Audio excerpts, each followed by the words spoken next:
For more episode subscribes के novels Hindi channel. मेनू दिखाओ। उपन्यास ऑनलाइन पूरा पढ़ें। उपन्यास बिन। उपन्यास सर्वोच्च हरम भगवान प्रणाली अध्याय 1042 युद्ध खत्म हो गया है। गुणाप्रिय पाठकों, अधिक अध्यायों के अनुवाद में हमारी टीम की सहायता के लिए यहाँ दान करें। URL सर्वोच्च हरम भगवान प्रणाली युद्ध खत्म हो गया है। एड्स बाय पब फ्यूचर 1042 युद्ध खत्म हो गया है। तुमने मुझे निराश किया ड्रैगन हीरो। नक्स ने ड्रैगन के मुंह पर पैर रखते हुए कहा। वह ऊपर से उसे देख रहा था। ब्रदर, वेडिया ने गुर्राते हुए कहा। नक्स ने उस बैंगनी काले पदार्थ का उपयोग करके उसका मुंह बंद कर दिया था। इतना ही नहीं, उसका पूरा शरीर जमीन पर फंस गया था। यह इस हद तक था कि वह 1 इंच भी हिल नहीं सकता था। हालांकि उसकी आंखें अभी भी भयंकर रूप से चमक रही थीं। जिस तरह से वह नक्स को घूर रहा था, उससे ये स्पष्ट था कि उसने अभी भी हार नहीं मानी थी। हालांकि लड़ाई पहले ही खत्म हो चुकी थी। हाँ, मैंने सोचा था कि सबसे मजबूत हीरो इससे कहीं अधिक होगा, विशेषकर चरण 3 और चरण 2 के कल्टीवेटरों के बारे में सारी बकवास के बाद। नक्स ने अपने चेहरे पर निराशा के भाव के साथ सिर हिलाया। फिर जैसे ही वह युद्ध समाप्त करने के लिए वायरियाना की ओर मुड़ने वाला था।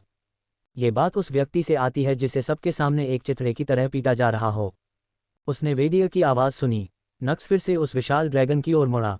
उसकी आंखों को देखकर नक्स को पता चल गया कि यह आदमी टूटा नहीं है। मिशन अभी भी खत्म नहीं हुआ है।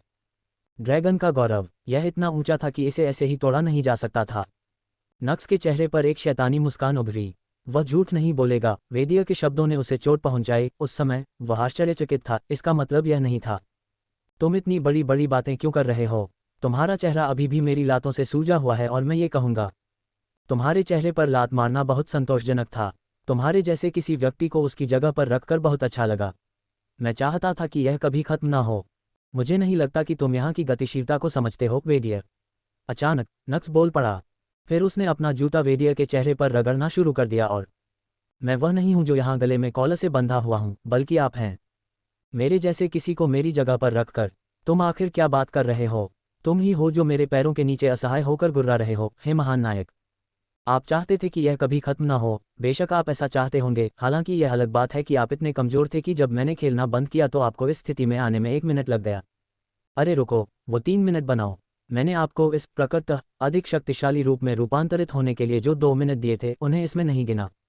केक, ये कितनी शर्मनाक बात होगी कि आपको युद्ध रूप में परिवर्तित होने में जितना समय लगा, वह आपको पराजित होने में लगे समय से अधिक था। और फिर भी आपके पास मुझ पर गंदगी फेंकने का साहस है।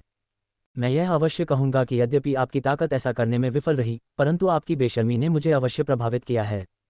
नक्स मुस्कुराया और वेदिया के चेहरे पर अपना जूता चलाता रहा। और तभी उसके दिमाग में एक और विचार आया। ईमानदारी से कहूं तो अभी आप जिस तरह दिख रही हैं, उसे देखते हुए आपको ड्रैगन हीरो की बजाय ड्रैगन बिच कहा जाना चाहिए। नहीं रुको, चूंकि मैं पहले ही इतना सोच चुका हूं, तो क्यों ना मैं इस विचार को अंतिम रूप दे दूं। नक्स ने चेहरे पर शैतानी मुस्कान के साथ वेदिया की ओर देखा। फिर वेदिया की गर्दन पर कॉलर बदलने लगा और जल्द ही उस पर शैतान की ड्रैगन कुतिया शब्द अंकित हो गए। नक्स ने वेदिया के शरीर पर कदम रखा। फिर वह धीरे धीरे चला गया। Ads by PubFuture. अपने सिर के ऊपर तक वेदिया के कॉलर को स्पष्ट रूप से देखने के बाद नक्स के चेहरे पर एक संतुष्ट मुस्कान उभरी और वह लगातार अपना सिर हिला रहा था। शैतान की ड्रैगन कुतिया सचमुच एक उत्तम नाम है। तुम कमीने, मैं तुम्हें मार डालूंगा। वेदिया क्रोध में गुर्राया और चिल्लाया। उसका पूरा शरीर क्रोध और अपमान से कांप उठा। क्रोध के आवेश में उसने खुद पर नियंत्रण खो दिया। और मैं कसम खाता हूं, जैसे ही मैं यहां से चला जाऊंगा, मैं तुम्हें ढूंढ लूंगा और तुम्हें और तुम्हारे पूरे परिवार को मारने के लिए हर संभव कोशिश करूंगा। और बस यही था। स्विच पलट दिया गया। क्या ऐसा है? नक्स ने अपनी आंखें सिकोड़ लीं।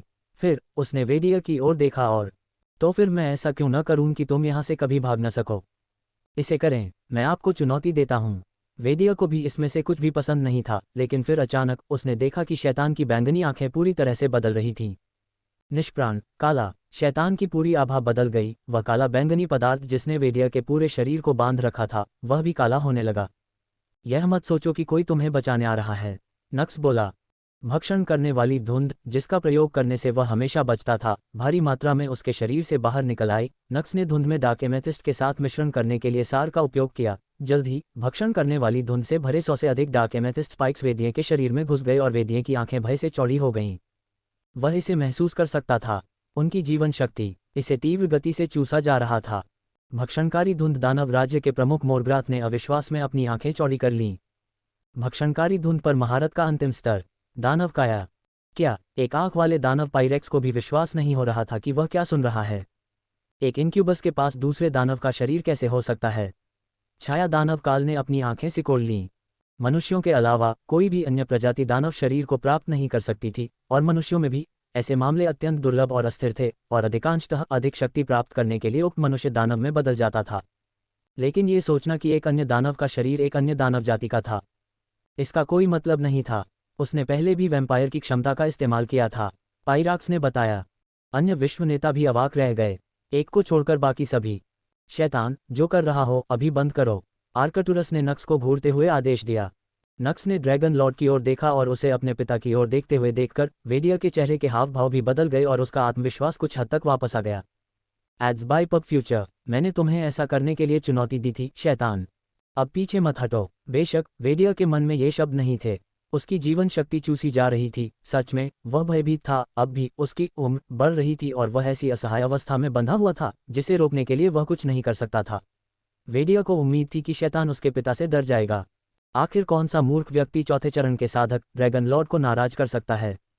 हालांकि उसे यह नहीं पता था कि वह उसी मूर्ख के सामने था जो ये काम करेगा।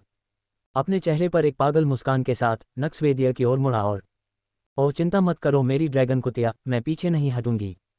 ये शब्द कहते हुए 100 और काली कीलें बनी और वेदिया के शरीर में घुस गईं। हाँ, नक्स ड्रैगन लॉर्ड के खिलाफ जा रहा था। जी आर आर आर आर आर आर। वेदिया का शरीर दर्द से कांप उठा, दुनिया के नेताओं की आंखें चौड़ी हो गईं। आर्कटुरस के शरीर से एक भयानक आभा निकली जिसने उसके आसपास के अन्य विश्व नेताओं को भी परास्त कर दिया। उसकी सुनहरी आंखें क्रोध से चमक उठीं और तुम बदतमीज कमीने, ड्रैगन लॉर्ड गुस्से में चिल्लाया। नक्स यहाँ से दूर जाने के लिए ब्लिंक फॉल्ट को सक्रिय करने के लिए तैयार है। पहले उसे विश्वास नहीं था, लेकिन एसेंस के साथ वह आसानी से ब्लिंक फॉल्ट का उपयोग करके बच सकता था। फिर ब्लिंक फॉल्ट को कोर के साथ जोड़कर वह इस जगह से बाहर निकल सकता था और ड्रैगन लॉर्ड या कोई भी अन्य इसके बारे में कुछ नहीं कर सकता था।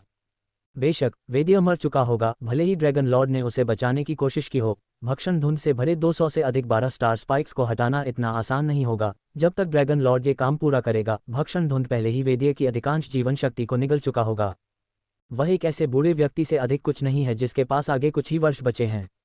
परंतु फिर मैं धप आर्कटुरस, जो क्रोध में चिल्ला रहा था, अचानक अपने घुटने पर गिर पड़ा। उसके आश्चर्यचकित चेहरे से यह पता चल रहा था कि उसे कुछ भी पता नहीं था कि क्या हुआ था। आर्कटुरस ने खड़े होने की कोशिश की, हालांकि उस पर दबाव इतना ज्यादा था कि वह हिल भी नहीं सका, बल्कि दरार, अत्यधिक दबाव से उसके घुटने टूट गए। उपभगे, एक शांत आवाज सुनाई दी। मैं जिस युद्ध पर नजर रख रहा हूं उसे बाधित करने की कोशिश कर रहा ड्रैगन लॉर्ड निश्चित रूप से बहादुर है। वायरियाना बोल पड़ी थी। नक्स अपनी पत्नी के मालिक की ओर मुड़ा और देखा कि वह वेदिया के पास खड़ी है, उसके हाथ एक स्पाइक पर है जो उसे छेद रहा है। वायरियाना ने उसकी ओर देखा, फिर उसने अपना हाथ कस लिया और जो स्पाइक उसने पकड़ी थी वह अनगिनत छोटे छोटे टुकड़ों में टूट गया। और यह सिर्फ एक उछाल भी नहीं था। नक्स को नहीं पता था कि उसने ये कैसे किया। जब उसने ये सुनिश्चित किया कि उसकी कोई भी कील एक दूसरे से जुड़ी न हो, लेकिन सिर्फ एक ही चाल में, वायरियाना ने सब कुछ डार्क एमेथिस्ट में बदल दिया था, चाहे वह वेदिया के शरीर को छेदने वाला स्पाइक हो या उसे बांधने वाला डार्क एमेथिस्ट हो। सब कुछ धूल में बदल गया। वायरियाना ने वेदिया को बूढ़ा अपन बनने से बचाया था, यद्यपि उसके जीवन का कुछ हिस्सा नष्ट हो गया था, कम से कम उसकी क्षमता अभी भी नष्ट नहीं हुई थी। युद्ध खत्म हो गया है, वायरियाना ने नक्स का निरीक्षण जारी रखते हुए घोषणा की। हालांकि उसका मन अलग अलग विचारों से भरा हुआ था। कभी कभी सामग्री छूट जाती है, कृपया समय पर त्रुटि रिपोर्ट करें। एड्स बाय पब फ्यूचर, संपर्क टॉस साइट मैप दान करें, मेनू दिखाओ। उपन्यास ऑनलाइन पूरा पढ़ें। उपन्यास बिन उपन्यास सर्वोच्च हरम भगवान प्रणाली अध्याय 1043 वायरियाना की पसंद। गुणाप्रिय पाठकों, अधिक अध्यायों के अनुवाद में हमारी टीम की सहायता के लिए यहाँ दान करें। URL सर्वोच्च हरम भगवान प्रणाली वायरियाना की पसंद। पब फ्यूचर द्वारा विज्ञापन 1043 वायरियाना की पसंद। लड़ाई खत्म हो गई है, वायरियाना ने नक्स को देखते हुए कहा। हालांकि उसका मन अलग अलग विचारों से भरा हुआ था। उसका शरीर उस शक्ति का उपयोग करने में सक्षम नहीं होना चाहिए। वल्पियाना की अभिव्यक्ति गंभीर थी। अभी उसे वेदिया की परवाह नहीं थी जो उसके बगल में लेटा हुआ था, उसके पिता की जो असहाय अवस्था में जमीन पर घुटनों के बल बैठा था, या किसी की भी परवाह नहीं थी। उसका ध्यान इस समय उसके सामने खड़े इस आदमी पर था। यह आदमी रहस्यमय था। 20 वर्षीय महान ऋषि, एक मानव जो रहस्यमय तरीके से इंक्यूबस और पिशाच में बदल सकता था। एक ऐसा व्यक्ति जिसके पास इतनी अजीबोगरीब क्षमताएं थीं कि दिव्य अवस्था के साधक भी आश्चर्यचकित हुए बिना नहीं रह सकते थे। जब से वह उससे मिली थी तब से वायरियाना एक या दूसरी चीज से आश्चर्यचकित हो गई है। हालांकि इनमें से किसी भी चीज पर उनकी वैसी प्रतिक्रिया नहीं हुई जैसी अभी हुई है। इस आदमी ने उसने युद्ध के बीच में अपनी एक क्षमता की ताकत बढ़ा दी थी और यह कोई सामान्य बात नहीं थी कि उसने अन्य प्रतिभाशाली लोगों की तरह उस क्षमता की समझ को गहरा करके एक स्तर को पार कर लिया, बल्कि उस आदमी ने एक ही समय में कई स्तरों को पार कर लिया। ये काम सिर्फ तकनीक को समझने से नहीं हो सकता। यह उस तरह से काम नहीं करता। केवल एक ही तरीका है जिससे कोई अचानक अपनी क्षमताओं की ताकत को इस तरह बढ़ा सकता है, और वह एक तरीका है। नक्स को इसका उपयोग करने में सक्षम नहीं होना चाहिए क्योंकि उसका शरीर उस शक्ति को संभालने के लिए पर्याप्त मजबूत नहीं होना चाहिए और उसे फट जाना चाहिए था। जब पीक फेज 3 कंप्लीट कल्टीवेटर भी उस शक्ति को मुश्किल से संभाल सकते थे, तो नक्स कितना भी शक्तिशाली और रहस्यमय क्यों न हो, उस शक्ति को समझना और उसका उपयोग करना असंभव था। जब तक नक्स के शरीर के अंदर कुछ ऐसा था जो उसे ऐसा करने में मदद कर रहा था, कुछ ऐसा जो उसकी शक्तियों के स्रोत की तरह काम कर रहा है, जो उस शक्ति को उसके शरीर पर किसी भी प्रकार का बोझ डालने की अनुमति नहीं दे रहा है, कुछ रहस्यमय, कुछ अत्यंत शक्तिशाली, कुछ ऐसा जिसने नक्स को वह बनाया जो वह भी है। मुझे इसकी रिपोर्ट करनी है। पबफ्यूचर द्वारा विज्ञापन। वायरियाना ने नक्स की ओर देखते हुए मन ही मन सोचा। उसकी अन्य क्षमताओं को वह नज़रअंदाज कर सकती थी, इससे ऑर्डर की नज़र में ज़्यादा फर्क नहीं पड़ता था, क्योंकि चाहे जो भी हो, अंत में नक्स अभी भी कमज़ोर था।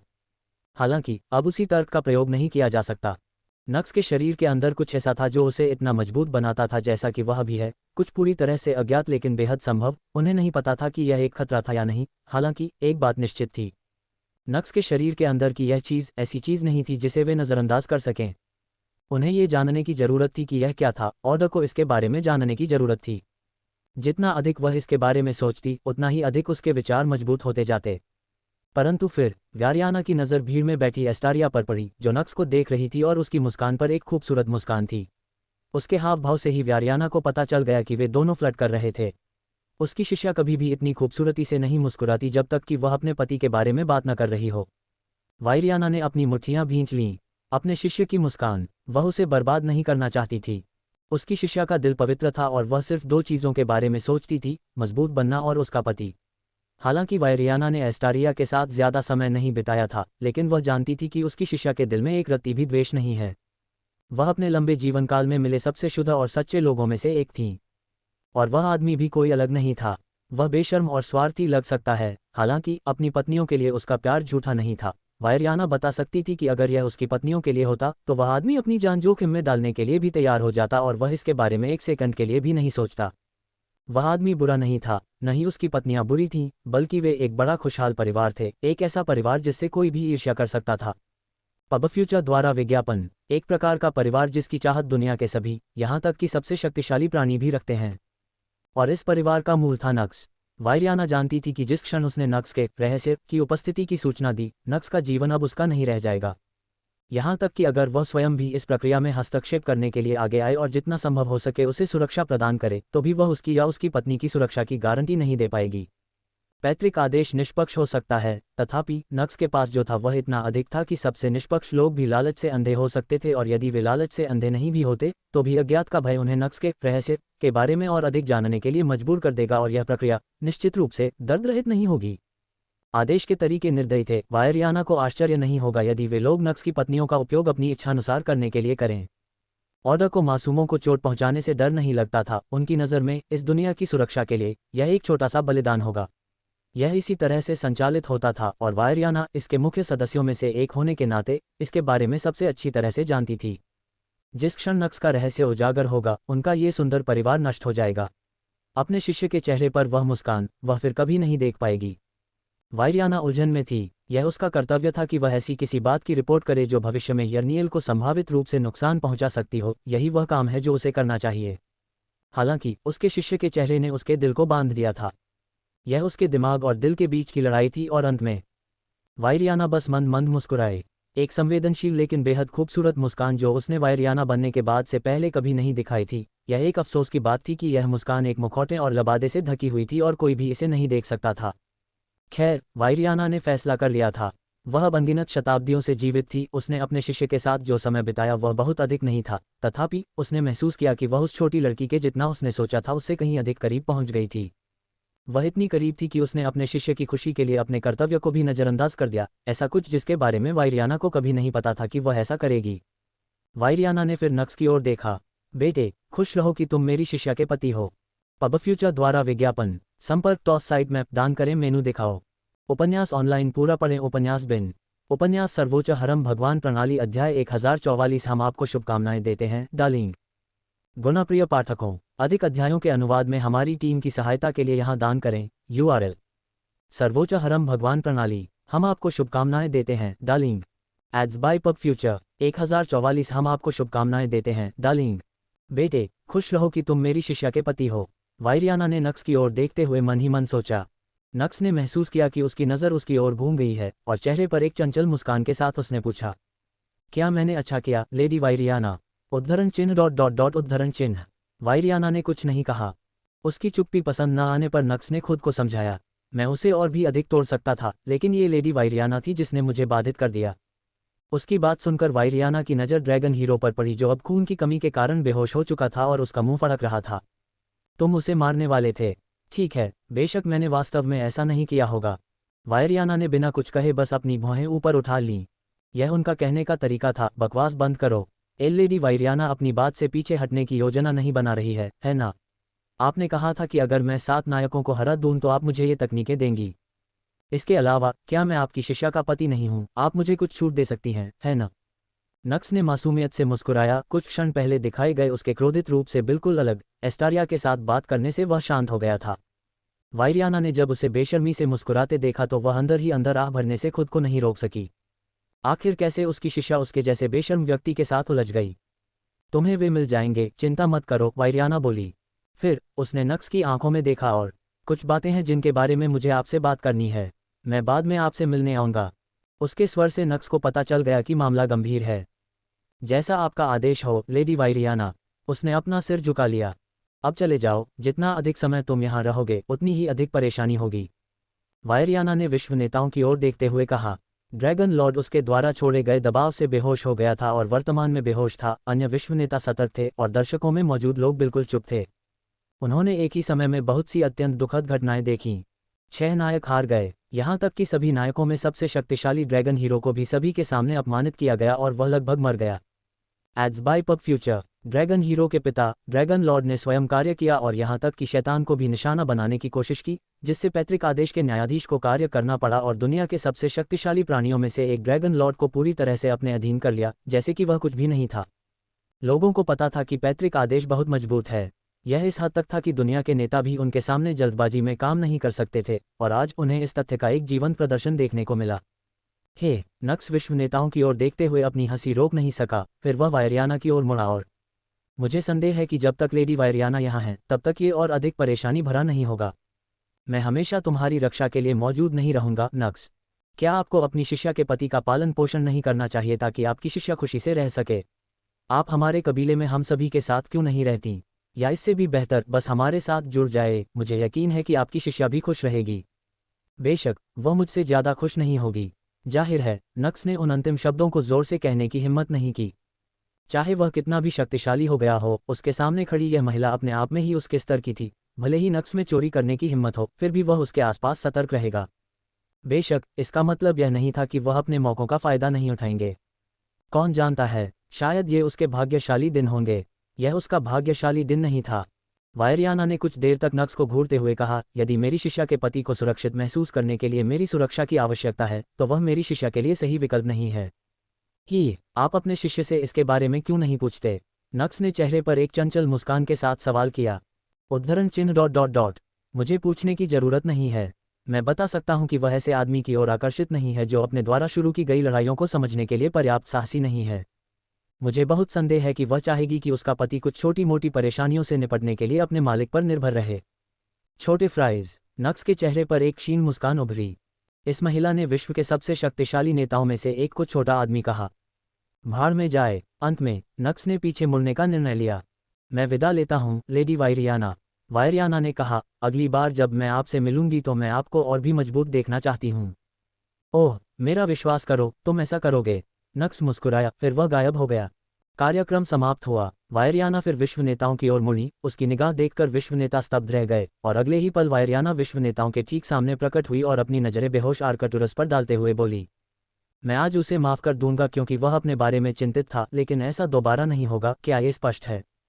Ads by PubFuture. हाँ लेडी वायरियाना। अलारिक ने अपना सिर झुका लिया। वायरियाना ने फिर अलारिक की ओर देखा और उसे चेतावनी दो कि वह कोई मूर्खतापूर्ण काम न करे। मुझे नहीं लगता कि अगला ड्रैगन लॉर्ड अभी तैयार है। ये शब्द सुनकर विश्व के नेता स्तब्ध रह गए। वह एक धमकी थी। मैं करूंगा। यहाँ तक कि अलारिक भी हकलाने लगा। वायरियाना ने सिर हिलाया, फिर वह गायब हो गई। पूरा स्टेडियम शांत हो गया। आज के कार्यक्रम के मुख्य पात्र पहले ही जा चुके थे, तथापि उन्होंने जो प्रभाव छोड़ा वह इतना गहरा था कि उसे भुलाया नहीं जा सकता। पूरे 5 मिनट बीत जाने के बाद भी लोगों ने कोई प्रतिक्रिया नहीं दी। यह आज के कार्यक्रम का अंत है। जब उद्घोषक को अंततः होश आया, तब लोगों ने उसका अनुसरण करना शुरू किया। आज हमने बहुत सी चीजें देखी, ऐसी चीजें जिन्हें हम संभवतः कभी नहीं भूल पाएंगे। शैतान ने 7 वीरों को पराजित कर दिया। यह एक प्रभुत्वपूर्ण, एक तरफा लड़ाई थी जिसमें 7 नायक पूरी तरह से असहाय स्थिति में पहुंच गए। एक अज्ञात व्यक्ति आया, उसने 7 नायकों को चुनौती दी और उन्हें पूरी तरह से नष्ट कर दिया। ये शैतान कौन है? उसकी पृष्ठभूमि क्या है? मुझे यकीन है कि ये सवाल आपके मन में भी आ रहे होंगे और आप अकेले नहीं हैं। उद्घोषक ने बोलना जारी रखा तथा इस कार्यक्रम को उचित ढंग से समाप्त करने का प्रयास किया। जल्द ही कार्यक्रम आधिकारिक रूप से समाप्त हो गया। विश्व के नेता सबसे पहले चले गए, फिर भीड़ खड़ी हो गई। भीड़ में बैठी 12 रहस्यमयी महिलाएं भी उठ खड़ी हुईं। वे बाहर चली गईं और जल्द ही उनके सामने द्वार प्रकट हो गए। इसके बाद महिलाएं एक अत्यंत सुंदर स्थान में पहुंचीं और उनके सामने एक अत्यंत सुंदर इनक्यूबस खड़ा था। क्या तुम तैयार हो? अमाया ने पूछा। हम। नक्स ने सिर हिलाया। ये पहली बार होगा जब आप अपने दम पर आगे बढ़ेंगे। हम तुम्हें शुभकामनाएं देते हैं, डार्लिंग। चिंता मत करो, जिस क्षण मैं सफलता प्राप्त करूंगा वह क्षण होगा जिसका आप सभी पिछले कुछ वर्षों से इंतजार कर रहे थे। आप तो ऐसे बात कर रहे हैं जैसे आप इसका इंतजार ही नहीं कर रहे थे। ओह, तुम्हें पता नहीं होगा।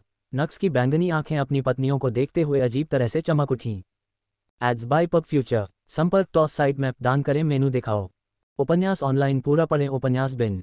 उपन्यास सर्वोच्च हरम भगवान प्रणाली अध्याय 1045। अब मेरी बारी है।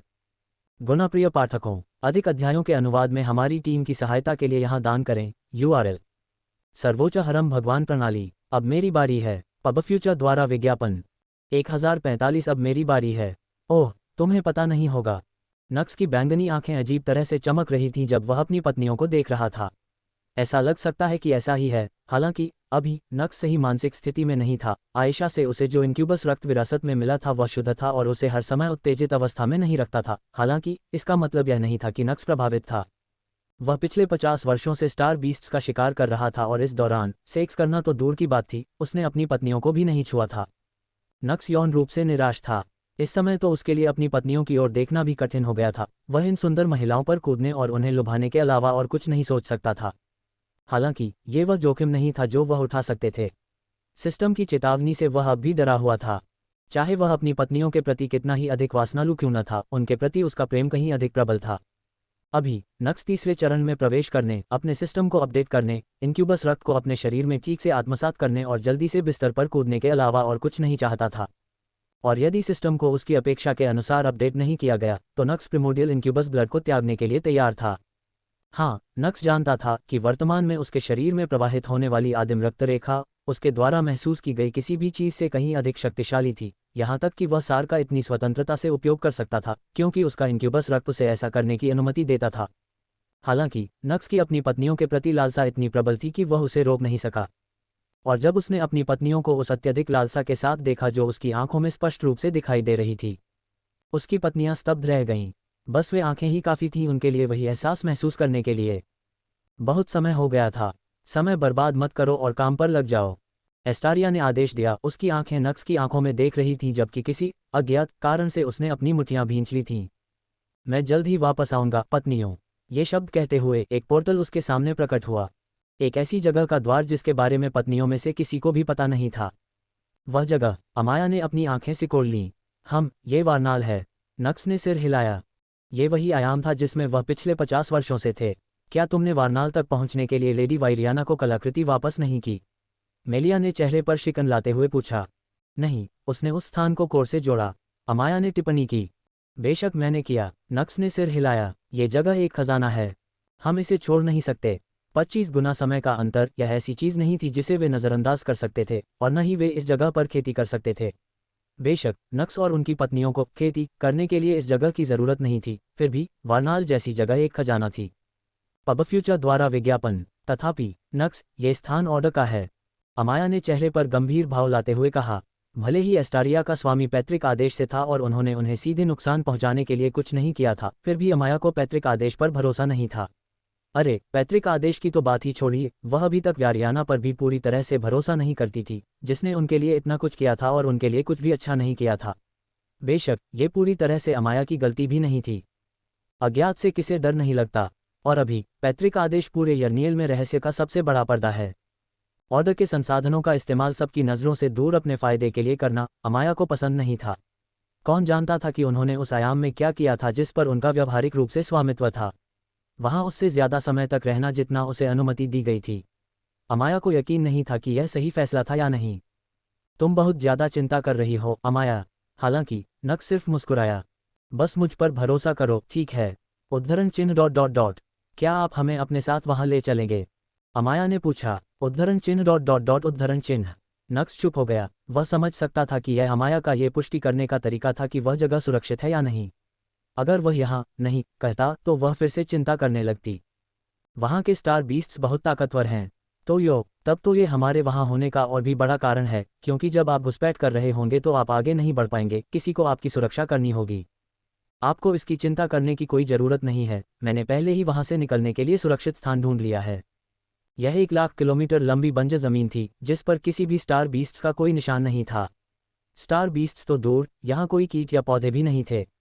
चाहे वे कितनी भी दूर या जिस दिशा में देखें, ये जगह किसी भी जीवन से रहित थी। सूखी बेजान ज़मीन के अलावा उन्हें कुछ भी दिखाई नहीं दे रहा था। नक्स, अमाया अपने पति की ओर मुड़ते हुए बुदबुदाए। अन्य महिलाओं के विपरीत वह इसे महसूस कर सकती थी। ये स्थान प्राकृतिक रूप से ऐसा नहीं था, इसे कृत्रिम रूप से ऐसा बनाया गया है, और इसके लिए जिम्मेदार कोई और नहीं बल्कि उसका पति ही था। हाँ, इस आदमी ने इस पूरी जगह को, जो उस भूले हुए महाद्वीप से अनगिनत गुना बड़ी थी, बंजर भूमि में बदल दिया था, जहाँ जीवन का कोई निशान नहीं था और हर जगह केवल मौत का आभास था। मैंने यहाँ 50 साल बिताए। नक्स ने अपना सिर खुजलाया जब उसने देखा कि अमाया उसकी ओर घूर रही है। आपने ये कैसे किया? अमाया का मन सवालों से भरा था जो वह पूछना चाहती थी, लेकिन उसके पास उन्हें कहने के लिए शब्द नहीं थे। अच्छा चलो, अनावश्यक बातों पर बात नहीं करते, हम यहाँ किसी और महत्वपूर्ण बात के लिए आए हैं। नक्स ने विषय बदलने की कोशिश करते हुए कहा। अनावश्यक? अमाया ने टिप्पणी की। मैं सहमत हूँ, आप जो भी बात कर रहे हैं, मुझे यकीन है कि इसे बाद में जारी रखा जा सकता है। अभी नक्स को इस अभिशाप को तोड़ने और उसे विकसित करने की आवश्यकता है। पब फ्यूचर द्वारा विज्ञापन। मेरी बारी अभी खत्म नहीं हुई है। आयशा को ये सब पसंद नहीं था। तुम्हारा क्या मतलब है कि तुम्हारी बारी अभी भी खत्म नहीं हुई है? तुम्हें पता है कि इसके बाद मेरी बारी है ना? थायरा बोली। वह हाल ही में कैटेकिन में बदल गई थी, अब उसकी बारी थी। ऐसा भी मत करो। इस बार लेन ने भी अपनी बात रखी।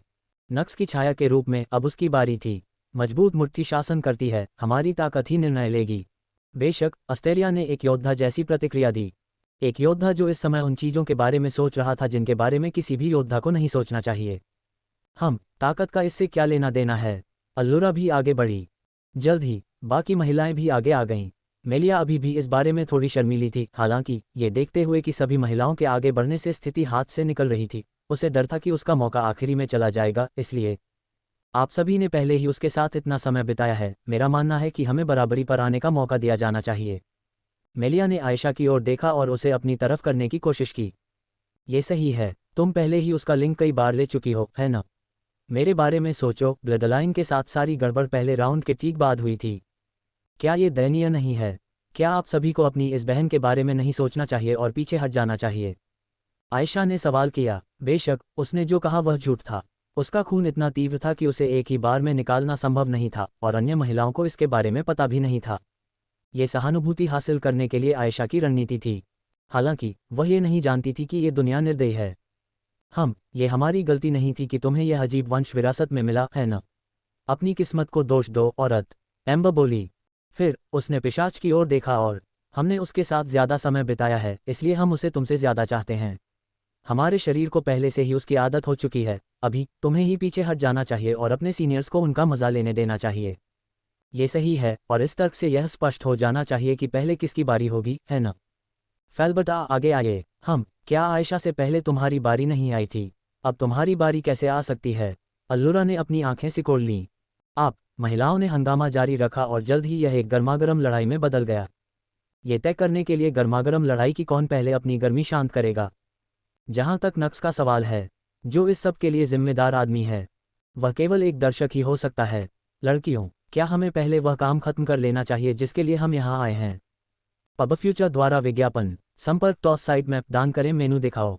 उपन्यास ऑनलाइन पूरा पढ़ें। उपन्यास बिन। उपन्यास सर्वोच्च हरम भगवान प्रणाली अध्याय 1046 सफलता। गुणप्रिय पाठकों, अधिक अध्यायों के अनुवाद में हमारी टीम की सहायता के लिए यहाँ दान करें। URL: सर्वोच्च हरम भगवान प्रणाली breakthrough ads by PubFuture. 1046 breakthrough. नक्स कमल की मुद्रा में बैठ गया। उसके चारों ओर उसकी 12 पत्नियां थीं जो अपने चेहरे पर सावधान भाव के साथ उसकी तलाश कर रही थीं, और 6-11 सितारा कलाकृतियां जो उसकी और उसकी पत्नियों की उपस्थिति को छिपा रही थीं। हालांकि इस क्षेत्र में कोई भी जानवर जीवन से रहित नहीं पाया जा सकता था, फिर भी मेलिया सतर्क थी और उसने नक्स के लिए ब्लडहॉट हाउस से लाई गई इन कलाकृतियों का उपयोग करने का फैसला किया। हाँ, नक्स अब अंततः खेती कर सकता था। अंत में महिलाओं ने अपनी किस्मत पर बारी का मामला छोड़ने का फैसला किया, एक ऐसे खेल के साथ जो पूरी तरह से भाग्य पर आधारित था, और नक्स को न्यायाधीश के रूप में बारी का फैसला किया गया था। इसके साथ ही सब कुछ पूरा हो गया और नक्स अंततः अपनी सफलता की शुरुआत कर सका। अपनी आंखें बंद करके उसने अपने शरीर के अंदर के माने को सार में बदलना शुरू कर दिया। अपने इंक्यूबस रक्त के कारण हवा से माने को स्वचालित रूप से अवशोषित कर लेता है। जब नक्स वार्नल आयाम से लौटा तो उसका शरीर पूरी तरह से भर गया था। हालांकि यह उस बिंदु तक था जहां उसके रक्त द्वारा अवशोषित माने को पर्यावरण में वापस छोड़ दिया गया था, क्योंकि नक्स का शरीर अब इसे संग्रहित नहीं कर सकता था।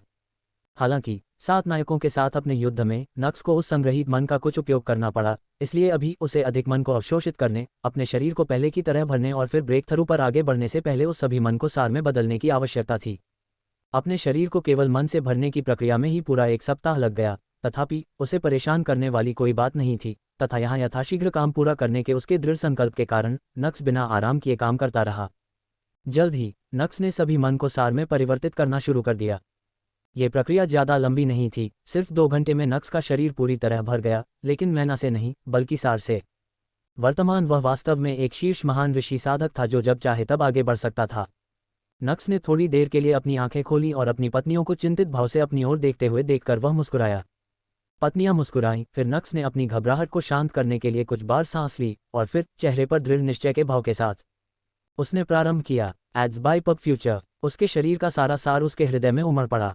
बारडम। हालांकि उसकी हृदय धड़कन असमान हो गई, नक्स ने इस पर ध्यान नहीं दिया और उसमें अधिक से अधिक सार डालना जारी रखा और बूम, उसका हृदय फट गया। ककहवक्कक। नक्स का शरीर पीड़ा से कांप उठा।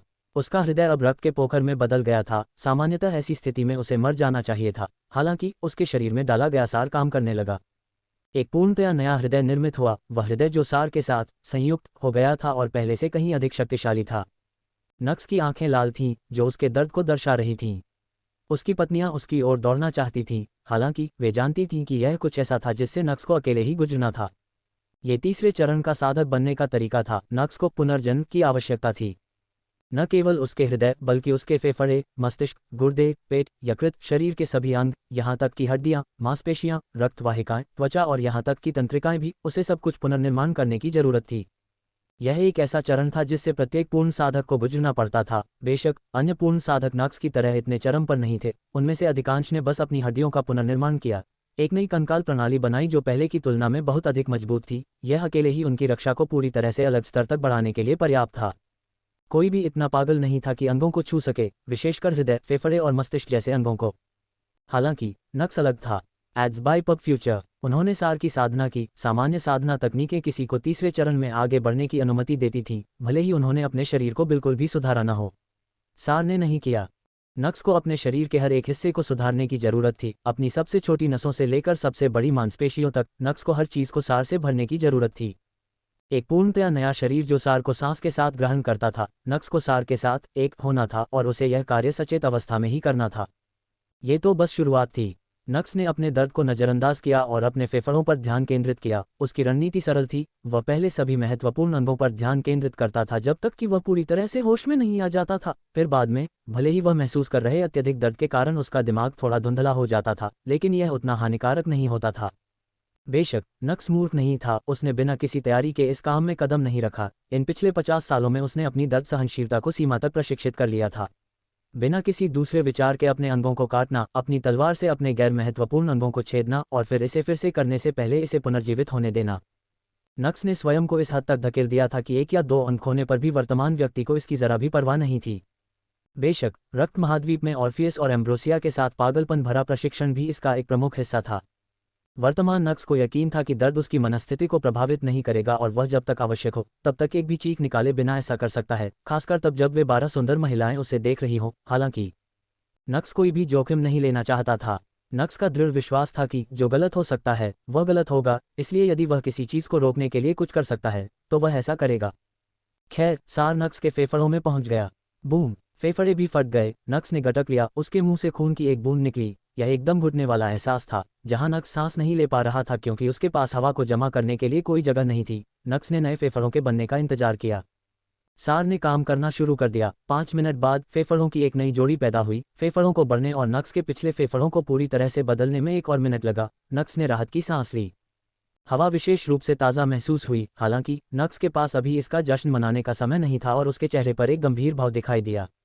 अब एक नया मस्तिष्क बनाने का समय आ गया था। Ads by PubFuture. संपर्क टॉस साइट मैप दान करें, मेनू दिखाओ। उपन्यास ऑनलाइन पूरा पढ़ें। उपन्यास बिन। उपन्यास सर्वोच्च हरम भगवान प्रणाली अध्याय 1047 अर्धसंत। गुणप्रिय पाठकों, अधिक अध्यायों के अनुवाद में हमारी टीम की सहायता के लिए यहाँ दान करें। URL: सर्वोच्च हरम भगवान प्रणाली सेमी सेंट एड्स बाय पब फ्यूचर 1047 सेमी सेंट। अब एक नया मस्तिष्क बनाने का समय आ गया था।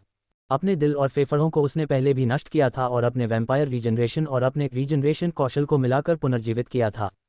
उसने अपने रीजनरेशन को 6 स्टार से 10 स्टार तक अपग्रेड किया था। वह एक ऐसे मुकाम पर पहुंच गया था जहां वह 3 सेकंड के भीतर अपने टूटे हुए अंग को पुनर्जीवित कर सकता था, यहां तक कि अपने दिल और फेफड़ों को भी वह 20 सेकंड के भीतर पुनर्जीवित कर सकता था। हालांकि मस्तिष्क अलग था। यद्यपि इसके लिए अत्यधिक अनुभव, इच्छाशक्ति और पागलपन की आवश्यकता होती है, फिर भी एक साधक का शरीर फेफड़ों और हृदय के बिना भी कुछ समय तक मन का उपयोग करके अस्थायी रूप से अपने कार्यों को संभाल सकता है। तथापि ऐसा मस्तिष्क के साथ नहीं किया जा सकता। यदि मस्तिष्क काम करना बंद कर दे तो मन को नियंत्रित करना असंभव हो जाता है। इसलिए नक्स ने पहले कभी अपने मस्तिष्क को पुनर्जीवित करने का प्रयास नहीं किया था। यही कारण था कि वह इस कदम को लेकर सबसे अधिक चिंतित थे। एक गहरी सांस लेते हुए नक्स ने सारा सार अपने मस्तिष्क में स्थानांतरित कर लिया और बूम! उसका मस्तिष्क फट गया। नक्स अस्थायी रूप से अचेत अवस्था में चला गया। उसके अंग काम कर रहे थे, तथापि उन्हें निर्देशित करने वाला कोई अंग न होने के कारण उसका शरीर अर्धमृत अवस्था में पहुंच गया था, जहां नक्स का किसी भी चीज पर नियंत्रण नहीं था। धप! नक्स गिर गया। सार की एक बड़ी मात्रा ने उसके पूरे शरीर को घेर लिया था, जिससे वह मुश्किल से जीवित रह पा रहा था। महिलाओं ने अपने चेहरे पर चिंता भरी निगाहों से उसे देखा। वे नक्स की उपस्थिति को महसूस नहीं कर सकी, भले ही वह उनके ठीक सामने था। बेशक ऐसा पहली बार नहीं हुआ था। हालांकि बाकी सभी बार ये नक्स ही था जो अपनी उपस्थिति को छुपा रहा था। हालांकि अभी नक्स बेहोश था, वह सांस भी नहीं ले रहा था और न ही उसका दिल धड़क रहा था। वह मरा था या जिंदा, यह नहीं कहा जा सकता था। नक्स की औरतें घबराकर उसकी तरफ नहीं भाग रही थीं और न ही चिंता में डूबी हुई थीं। इसका एकमात्र कारण ये था कि उन्हें अपने पति पर भरोसा था। हालांकि तब भी उनके गंभीर चेहरों से पता चल रहा था कि स्थिति कितनी तनावपूर्ण थी। Ads by PubFuture. और स्थिति का समाधान भी जल्द नहीं होने वाला। समय बीतता रहा, लेकिन औरतें नक्स के शरीर में कोई बदलाव महसूस नहीं कर सकी। वह अभी भी एक मृत शरीर की तरह जमीन पर पड़ा था। हवा में तनाव बढ़ गया। कोई भी कुछ नहीं बोला। हवा में एकदम सन्नाटा छा गया। पूरा 1 घंटा बीत जाने के बाद ही अंततः कुछ हुआ। नक्स के शरीर को घेरे हुए सार बिना रुके उसके सिर की ओर दौड़ा। अंततः एक नए मस्तिष्क का जन्म हुआ। यह अत्यंत तीव्र गति से बढ़ता गया और शीघ्र ही एक सामान्य मस्तिष्क जितना बड़ा हो गया, फिर उससे भी बड़ा हो गया। हाँ! अचानक नक्स वापस उछल पड़ा। उसकी आंखें बड़ी हो गईं और वह जोर जोर से सांस लेने लगा। उसका पूरा शरीर पसीने से भीगा हुआ था और उसके चेहरे पर एक अजीब सा भाव था। जब उसने चारों ओर देखा तो अंत में अपनी पत्नियों की ओर देखा और उसके चेहरे पर एक कमजोर मुस्कान उभर आई। मैं वापस आ गया हूँ, वह मन ही मन बुदबुदाया और अपनी आंखें बंद कर ली तथा सांस लेना जारी रखा। नक्स को नहीं पता था कि क्या हुआ। जब उसका मस्तिष्क फट गया तो वह एक अजीब सी स्थिति में चला गया, एक असहाय अवस्था जहां उसे अपने अस्तित्व के अलावा कुछ भी महसूस नहीं हो रहा था। वह जानता था कि उसका अस्तित्व है, हालांकि वह अपने शरीर को महसूस नहीं कर पा रहा था। ऐसा लग रहा था जैसे वह शून्य की एक तरल अवस्था में था। यह कोई दर्दनाक अनुभव नहीं था, लेकिन ईमानदारी से कहूं तो नक्स को जो कुछ भी सहना पड़ा था उसके बजाय दर्द ज्यादा पसंद था। दर्द में कम से कम वह वास्तव में खुद को महसूस कर सकता था, शून्यता की उस स्थिति में। हालांकि सब कुछ, यहाँ तक कि समय का प्रवाह भी, अर्थहीन लगता था। नक्स को यह नहीं पता था कि यह सब कितने समय बाद हुआ था, लेकिन इसके बाद अपनी पत्नियों को अपने सामने खड़ा देखकर उसके चेहरे पर मुस्कान आ गई। हे! नक्स ने ठहाका लगाया। ये तो बस अपनी घबराहट को शांत करने का उसका तरीका था। 5 मिनट बाद जब वह आखिरकार शांत हो गया तो वह फिर से वही करने लगा जिसके लिए वह यहाँ आया था। सबसे कठिन हिस्सा अब खत्म हो चुका था, अब उसे केवल अपने शरीर के बाकी अंगों को फिर से बनाने की जरूरत थी। नक्स को जल्द ही एहसास हुआ कि उसके शरीर में मौजूद सार खत्म हो चुका था। उसके नए मस्तिष्क ने सब कुछ अवशोषित कर लिया था। उसे और अधिक मन को अवशोषित करना था और उसे फिर से सार में बदलना था। नक्स ने फिर से अपनी आंखें बंद कर लीं, फिर वह मन को अवशोषित करने लगा। 3 सप्ताह बाद नक्स ने अपने शरीर को फिर से पूरी तरह भर लिया। फिर सारे मन को सार में परिवर्तित करने के बाद उसने फिर से शुरुआत की। Ads by PubFuture. इस बार पहले से कहीं अधिक आत्मविश्वास के साथ उसने एक ही समय में अपने सभी अंगों को निशाना बनाने का फैसला किया। Boom boom boom. मस्तिष्क, हृदय और फेफड़ों को छोड़कर उसके शरीर के सभी अंग फटकर रक्त से भर गए। दर्द ऐसा था जैसा उसने पहले कभी महसूस नहीं किया था। फिर भी नक्स के चेहरे पर कोई भी परिवर्तन नहीं आया। ईमानदारी से कहूं तो उसके दिमाग का एक हिस्सा अभी भी उस शून्यता की स्थिति के बारे में सोच रहा था जिसमें उसे भेज दिया गया था। खैर, जल्द ही अंगों का पुनर्निर्माण किया गया। अपने अंगों के साथ काम करने के बाद नक्स ने एक ही समय में अपनी सभी हड्डियों पर ध्यान केंद्रित किया। फिर मांसपेशियों, फिर रक्त वाहिकाओं, त्वचा, फिर संपूर्ण तंत्रिका तंत्र, सब कुछ नष्ट हो गया और फिर सार के साथ पुनर्निर्माण किया गया। और एक बार ऐसा हुआ, बूम, तभी एक बहुत बड़ा विस्फोट सुनाई दिया। नक्स के शरीर के अंदर मौजूद सार ने उग्र प्रतिक्रिया व्यक्त की। नक्स को अपने शरीर के अंदर असीम शक्ति का प्रवाह महसूस हुआ। वह व्यावहारिक रूप से असीमित मात्रा में ऊर्जा से नहा रहा था और पहले से कहीं अधिक शक्तिशाली महसूस कर रहा था। एक नए नक्स का जन्म हुआ, एक चरण 3 कृषक, एक पूर्ण अर्धसंत। जल्द ही एक लंबे समय से प्रतीक्षित संदेश स्क्रीन उसकी आंखों के सामने प्रकट हुई। महान ऋषि साधक की ओर से अर्धसंत साधक बनने के लिए मेजबान को बधाई। रिक्त अंक जोड़ 1000। मेजबान ने आवश्यक शर्त पूरी कर ली है। सुप्रीम हरम गॉड सिस्टम अब एक अद्यतन से गुजरेगा। नोट: अद्यतन के दौरान सर्वोच्च हरेम भगवान सिस्टम डाउन स्टेट में होगा। होस्ट किसी भी सिस्टम एबिलिटी का उपयोग नहीं कर पाएगा। शेष समय 11 माह 30 दिन 23 घंटे 59 मिनट 43 सेकंड। और ये संदेश देखकर नक्स ने जोर से गाली दी। लानत है, वह अपडेट के समय के बारे में पूरी तरह से भूल गया था। और इस बार ये पूरा 1 साल था।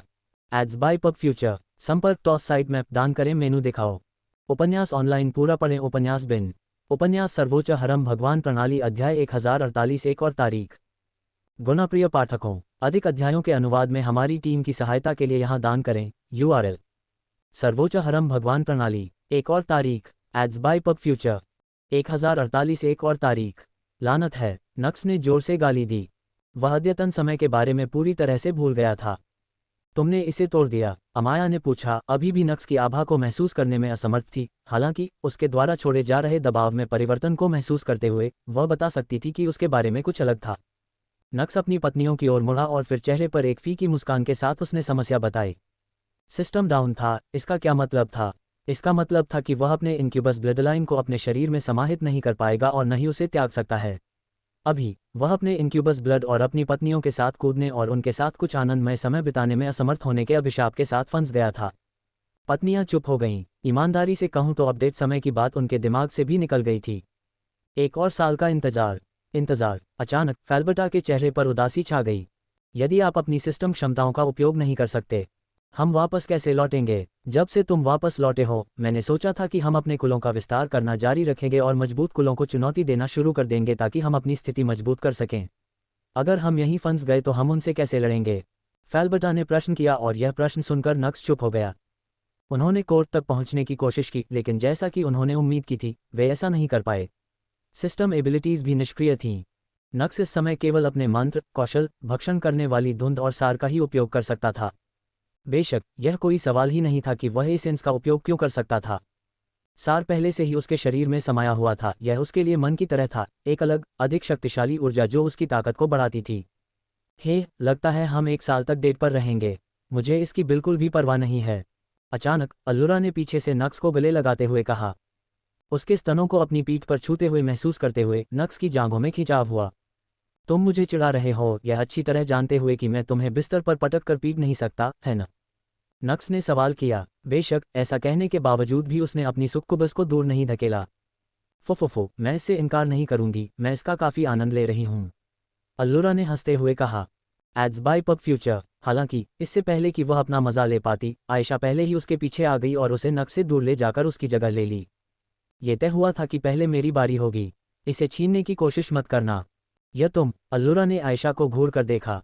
जो बारी तय की गई थी वो सेशन के लिए थी, सामान्य गले मिलने के लिए नहीं। वो बारी यहाँ लागू नहीं होती, यानी अगर आप अपने सेशन के लिए अपनी बारी छोड़ देते हैं तो ये अलग बात है।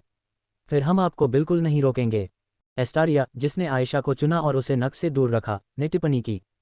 हाँ, मैं अपनी बारी तुम लोगों को क्यों दूं? मैं यहाँ सबसे कमज़ोर हूँ, याद रखना। तुम सभी महान ऋषि हो जबकि मैं केवल एक ऋषि हूँ। मुझे नक्स के ध्यान की सबसे अधिक आवश्यकता है। इस बात को बीच में मत लाओ। अस्टारिया ने अपना सिर हिलाया। क्या, अब जब मेरे पास एक वैध तर्क है तो इस तरह से व्यवहार करना है न? कितना हास्यास्पद है। आयशा पीछे हटने को तैयार नहीं थी। अस्टारिया का चेहरा तमतमा गया। क्या तर्क सही है? आपके तर्क का कोई मतलब नहीं है। तुम अपनी खेती क्यों ला रहे हो जबकि हम अभी उसके साथ सेक्स भी नहीं कर सकते? क्या तुम इतने बेशर्म हो? मैं उसकी पत्नी हूँ। तुम क्या उम्मीद करते हो? आयशा ने पलटकर जवाब दिया और इस बार अस्टेरिया वास्तव में चुप हो गई। एम्बर ने टिप्पणी की, यह एक वैध तर्क है, मैं झूठ नहीं बोलूंगी। अन्य महिलाओं ने नक्स की ओर देखते हुए सिर हिलाया। नक्स को, बेशक, उनकी आंखों में यह भाव बिल्कुल पसंद नहीं आया। यह मुझ पर वापस क्यों आ रहा है? उसने असमंजस में अपना सिर झुकाते हुए प्रश्न किया।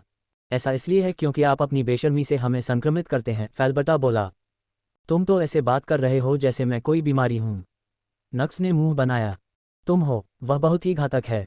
आयशा ने टिप्पणी की, उसकी बैंगनी आंखें चमक उठी क्योंकि उसे उस दिन नक्स के साथ बिताए गए आनंदमय समय की याद आ गई।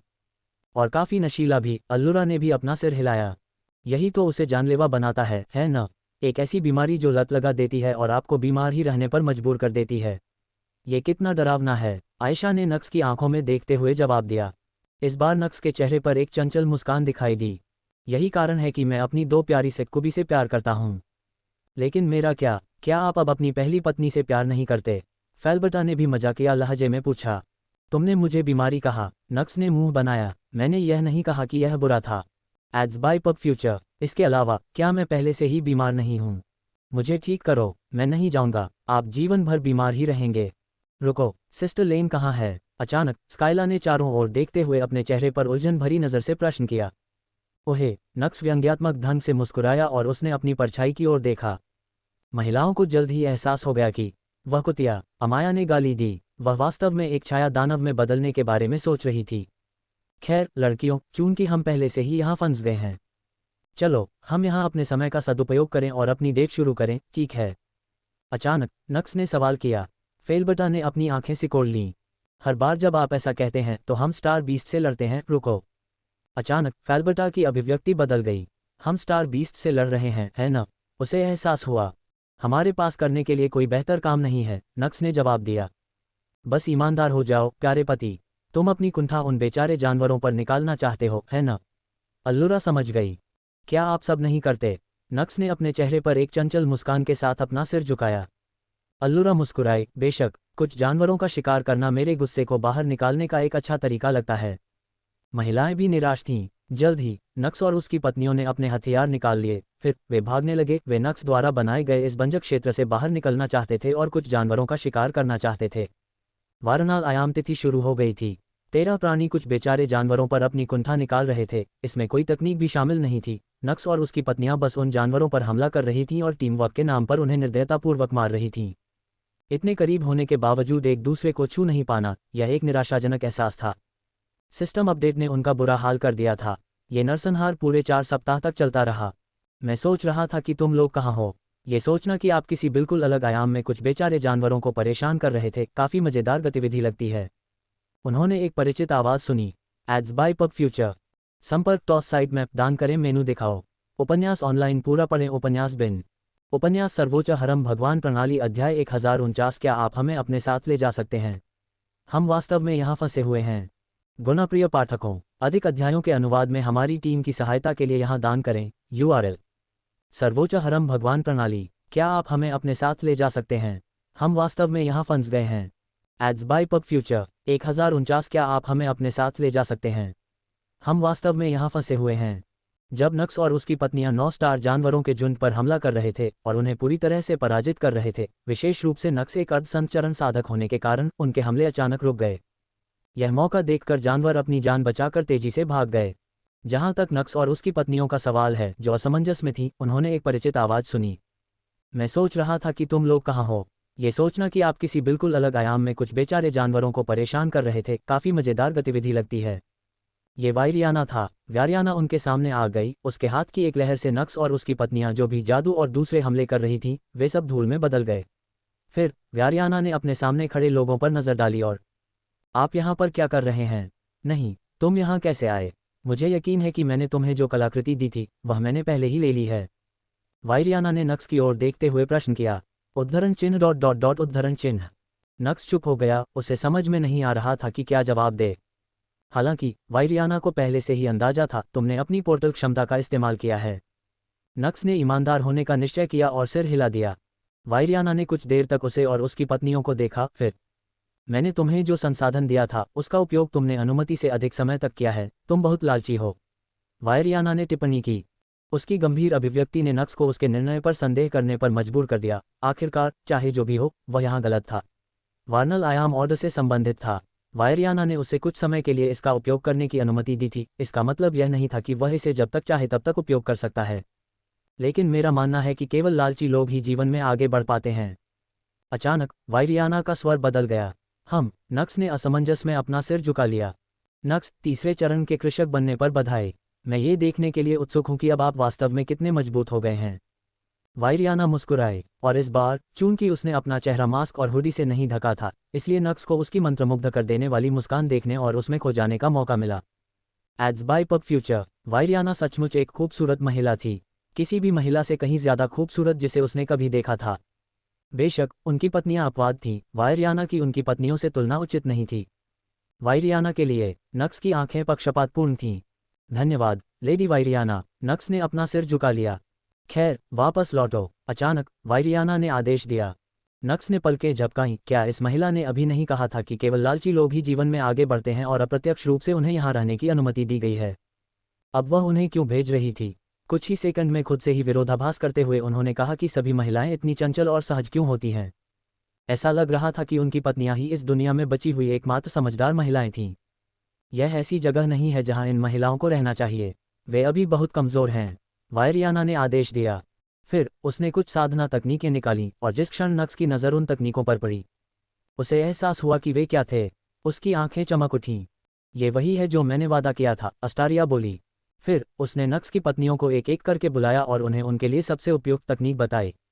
बेशक सभी महिलाओं के लिए अलग अलग तकनीकें नहीं बनाई गई थीं, यहाँ तक कि वायरियाना के लिए भी ऐसा कुछ करना असंभव था।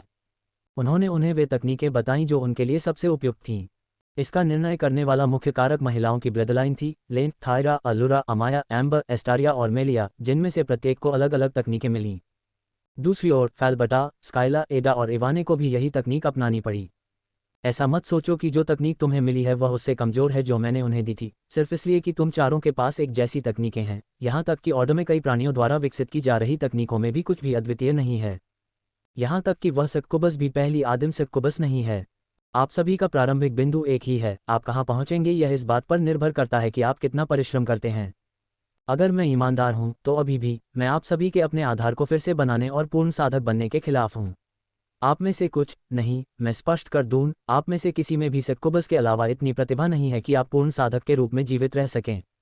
यही कारण है कि पैतृक आदेश नींव के पुनर्निर्माण के लिए आवश्यक तकनीकों पर एकाधिकार रखता है। Ads by PubFuture. हम नहीं चाहते कि किसान लापरवाही से अपना भविष्य नष्ट करें। हालांकि आपने इन तकनीकों को निष्पक्ष रूप से जीता है, मैं आपको ऐसा न करने का सुझाव दे सकता हूं, लेकिन मैं आपको रोकूंगा नहीं। हालांकि मैं एक बात कहूंगा, यदि आप इसके लिए जा रहे हैं तो फिर अपना सब कुछ दे दो। वायरियाना बोली। फिर उसने नक्स की ओर देखा और हाँ, अगर आप अपनी इन अनोखी क्षमताओं से अपनी पत्नियों की मदद कर सकते हैं तो मुझे चिंता करने की कोई बात नहीं है। वायरियाना ने बुदबुदाया। नक्स के चेहरे पर एक छोटी सी पराजित मुस्कान उभरी। यह महिला शायद अभी उसकी मदद कर रही है और उसकी प्रिय पत्नी की गुरु है, तथापि वह ऐसी महिला है जो उसके बारे में सब कुछ जानती है। वे रहस्य जो दुनिया भर के अधिकांश लोगों को लालच में पागल कर देंगे और यहाँ तक कि उन्हें उसके पीछे आने के लिए मजबूर कर देंगे, परिणामों के बारे में सोचे बिना उसे पाने के लिए वे कुछ भी करने को मजबूर कर देंगे। वह महिला उन सभी को जानती थी। खैर, आप सभी को वापस लौट जाना चाहिए। नक्स, तुम भी। मुझे पता है कि तुम यहाँ जीवित रह सकते हो क्योंकि तुमने 50 साल तक ऐसा करके ये साबित कर दिया है। हालांकि मेरा मानना है कि आप उन लोगों से मिलना चाहेंगे जो आपसे मिलने आ रहे हैं। वायरियाना के चेहरे पर एक चंचल मुस्कान दिखाई दी। ऐसा लग रहा था जैसे वह वास्तव में भविष्य में होने वाली घटना को देख रही थी। नक्स ने असमंजस में भौहें सिकोड़ लीं। वायरियाना ने कुछ इस तरह का भाव बनाया। नक्स की सहज प्रवृत्ति उसे चेतावनी दे रही थी, ये संभवतः कुछ भी अच्छा नहीं हो सकता। हालांकि वायरियाना को इस बात की परवाह नहीं थी कि वह क्या सोच रहा था, उसके हाथ में एक कलाकृति दिखाई दी, वह जाने वाली थी। लेडी वायरियाना, नक्स ने पुकारा। वायरियाना ने नक्स की ओर देखा।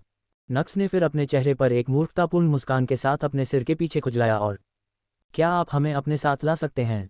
हम वास्तव में यहाँ फंस गए हैं। Ads by PubFuture. संपर्क टॉस साइट मैप दान करें, मेनू दिखाओ। उपन्यास ऑनलाइन पूरा पढ़ें। उपन्यास बिन। उपन्यास सर्वोच्च हरम भगवान प्रणाली अध्याय 1050। तुम दोनों को यहाँ क्या लाया है? गुणप्रिय पाठकों, अधिक अध्यायों के अनुवाद में हमारी टीम की सहायता के लिए यहाँ दान करें। URL: सर्वोच्च हरम भगवान प्रणाली। आप दोनों यहाँ क्यों आए हैं? पब फ्यूचर द्वारा विज्ञापन। 100 का दांव लगाएं और पूरे प्लेटफॉर्म पर 400 पाएं। 10% साप्ताहिक कैशबैक पाएं। 100 का दांव लगाएं और पूरे प्लेटफॉर्म पर 400 पाएं।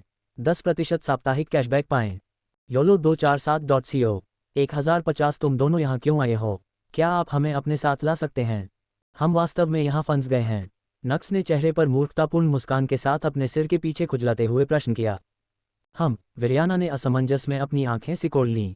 क्या आप मुझे ये बता रहे हैं कि आप आर्टिफैक्ट की मदद के बिना यहाँ आए थे लेकिन अब जाने में असमर्थ हैं? उद्धरण चिन्ह ... नहीं, नहीं, तो हाँ, नहीं, नहीं, उद्धरण चिन्ह ... उद्धरण चिन्ह। वायरियाना नक्स को घूरती रही। नक्स ने दूसरी तरफ देखा, जितना हो सके उससे नजरें मिलाने से बचने की कोशिश की। अगर मैं यहाँ नहीं आती तो तुम क्या करते? वायरियाना ने पूछा। लेकिन तुम अभी यहीं हो, है न? शायद ये भाग्य है। मैं आपको बता रहा हूँ, हमारी नियति एक साथ तय हुई है, लेडी वायरियाना। नक्स ने बेशक इसका अपने फायदे के लिए इस्तेमाल करने की कोशिश की, हालांकि इस बार उसके सामने खड़ी महिला सरल नहीं थी। उसके शब्दों को पूरी तरह से अनदेखा करते हुए वायरियाना ने नक्स और उसकी पत्नियों की ओर 13 कलाकृतियां फेंक दी। फिर उसने नक्स की ओर देखा और, इस बार मुझसे मदद की उम्मीद मत करना। मैंने पहले भी तुम्हारी मदद की थी क्योंकि मैंने ही तुम्हारे राज खोले थे, लेकिन इस बार मैंने अपना वादा पूरा कर दिया है। अब से जो भी होगा उसका मुझसे कोई लेना देना नहीं है, तुम्हें ही सब कुछ संभालना है, वह बोली। उद्धरण चिन्ह ... उद्धरण चिन्ह। नक्स ने असमंजस में भौहें सिकोड़ लीं। वह समझ नहीं पाया कि वायरियाना क्या बात कर रही थी। बेशक वायरियाना को इसकी परवाह नहीं थी कि वह क्या सोच रहा था। मत मरो, ये शब्द कहकर वायरियाना गायब हो गई। नक्स और उसकी स्त्रियां चुप हो गईं। तुम्हारी मालकिन का दिमाग खराब है, एस्टारिया, एडा ने अपनी बहन की ओर देखते हुए टिप्पणी की। तो मुझसे तकनीक सीखने के बाद आप मेरे बारे में ऐसा ही सोचते हैं, है न? उद्धरण चिन्ह विस्मयादिबोधक चिन्ह विस्मयादिबोधक चिन्ह विस्मयादिबोधक चिन्ह उद्धरण चिन्ह। एडा ने घबराकर अपनी आंखें बड़ी कर लीं और फिर उसकी अभिव्यक्ति बदल गई। पफट। अल्लुरा जोर से हंस पड़ी। आप? एडा ने अल्लुरा की ओर घूर कर देखा। मुझे अपनी जान का डर था, उसने शिकायत की। उसकी पीठ पीछे बातें करना कितना बहादुर है, अल्लुरा ने हंसकर कहा। उद्धरण चिन्ह ... मैंने सच कहा, एडा ने जवाब दिया। आप किसी के सामने सच नहीं बोल सकते, आपको विचारशील होने की जरूरत है। मेरे दोस्त, मुझे अभी भी याद है कि कैसे आपने उस नौकरानी को सार्वजनिक रूप से शर्मिंदा किया था, सिर्फ इसलिए कि वह आपकी हेडमेड की नौकरी पर नजर गड़ाए हुए थी। वह कुतिया इसी लायक थी। पब फ्यूचर द्वारा विज्ञापन। आपकी जीत का सिलसिला यहीं से शुरू होता है, अब अपना भाग्य आजमाएं। आपकी जीत का सिलसिला यहीं से शुरू होता है, अब अपना भाग्य आजमाएं। YOLO247.co। ओह, तो फिर उस आदमी के बारे में क्या जिसे तुमने नक्स से मिलने के बाद उसके चेहरे पर ही बदसूरत कहा था? उद्धरण चिन्ह ... उद्धरण चिन्ह। एडा चुप हो गई। अल्लुरा को उसके इतने सारे रहस्य पता थे कि वह उसके खिलाफ नहीं जा सकती थी। बस ये स्वीकार करो, एडा, तुम उस औरत से डरती हो। तुम तो ऐसे बात कर रहे हो जैसे तुम हो ही नहीं। एडा ने नाक भान सिकोड़ी। लेकिन मैं उसकी पीठ पीछे उसकी बुराई नहीं करता। माफ करना, मैंने जो कहना था वह खुलकर कह दिया। एडा ने आंखें घुमाईं। खैर, आप बिल्कुल गलत नहीं हैं। अचानक एस्टारिया बोल पड़ी। इस बार न केवल अल्लुरा और एडा बल्कि बाकी सभी लोग एस्टारिया की ओर मुड़े, ये देखकर आश्चर्यचकित हुए कि वह वास्तव में अपने स्वामी की पीठ पीछे इस तरह की बातें कर रही थी। मास्टर निश्चित रूप से दूसरों की तुलना में कुछ अलग तरीके से काम करते हैं। खैर, इसे सरल शब्दों में कहें तो वह चीज़ों के बारे में अधिक प्रत्यक्ष हैं। उनकी ताकत उन्हें सुन्न कर देती है, उन्हें इस बात की परवाह नहीं है कि दूसरे उनके बारे में क्या सोचते हैं। हालांकि मुझे लगता है कि यह हमारे लिए अलग है। मैंने मास्टर को मुझे प्रशिक्षण देते समय ऑर्डर के अन्य लोगों के साथ बातचीत करते देखा है और इससे मैं ये कह सकता हूं कि मास्टर निश्चित रूप से हमारे साथ दूसरों से अलग व्यवहार करते हैं। वह ज़्यादातर समय घमंडी नजर आती है, लेकिन मेरा मानना है कि यह एक स्वाभाविक स्वभाव है। वह इतने लंबे समय से शीर्ष पर बनी हुई है कि उसे पहले से ही कमरे में सबसे मजबूत होने की आदत हो गई है। वह उस मुकाम पर है जहां उसे ज़्यादातर चीज़ों की परवाह नहीं है। ईमानदारी से कहूँ तो मैं तो ये भी कहूँगा कि वह हमारे प्रति असामान्य रूप से नर्म है। कम से कम हमें चुनने के लिए विकल्प दिए जाते हैं। जो लोग उससे बात करते हैं उन्हें बस काम करने का आदेश दिया जाता है। या शायद ये केवल नक्स ही है जो उसके सामने विकल्प पूछने के लिए इतनी बेशर्म है। उसके पास आने वाले ज्यादातर लोग उसके सामने बोलने की हिम्मत भी नहीं करते। अस्टारिया ने समझाया, यही वह हमारे साथ नरमी से पेश आती है। एडा को विश्वास नहीं हुआ कि उसने क्या सुना। इसके बारे में सोचो, मास्टर ने हमें कब नुकसान पहुंचाया है? उन्होंने कब ऐसा कुछ किया है जो हमें नुकसान पहुंचा सकता है? ज़्यादातर समय वही हमारी रक्षा करती है। सच में हम भाग्यशाली हैं कि हम मास्टर का वह पक्ष देख रहे हैं जिसे हम देख रहे हैं। ठीक है, ये वही एस्टारिया है जिसे मैं जानती हूँ, जो अपने स्वामी का बचाव करने के लिए आगे आ रही है और हमें उसके बारे में बुरा बोलने से रोक रही है। अल्लुरा ने लगातार अपना सिर हिलाया। उद्धरण चिन्ह उद्धरण चिन्ह। एस्टारिया ने कुछ नहीं कहा। वह जानती थी कि अल्लुरा बस उसके साथ खिलवाड़ करने की कोशिश कर रही थी। वह इस महिला को इतनी अच्छी तरह जानती थी कि उसे पता था कि उसके साथ बात करना ऊर्जा की बर्बादी है। उसे एक कारण से उबी हुई रखेल कहा जाता था। वह महिला मनोरंजन की चाहत रखती थी और उसके मनोरंजन का सबसे बड़ा स्रोत अपनी बहनों को चिढ़ाना और परेशान करना था।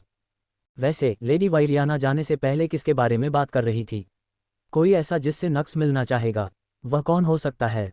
ईमानदारी से कहूं तो उसने जो कहा उससे पूरी बात परेशानी की तरह लग रही थी। अचानक फेल्बर्टा ने टिप्पणी की, मैं भी इसके बारे में सोच रही थी। उसका ये कहना कि वह इस बार उसकी मदद नहीं करेगी, ऐसा लगता है कि कुछ परेशानी आने वाली है। अमाया ने सिर हिलाया। खैर, इसके बारे में सोचने का कोई मतलब नहीं है। चलो बस चलें। अचानक नक्स बोल पड़ा, देखो तुम कितने आत्मविश्वास से भरे हुए हो। आयशा ने हंसते हुए कहा, मैंने सुना है कि आत्मविश्वास महिलाओं को आकर्षित करता है।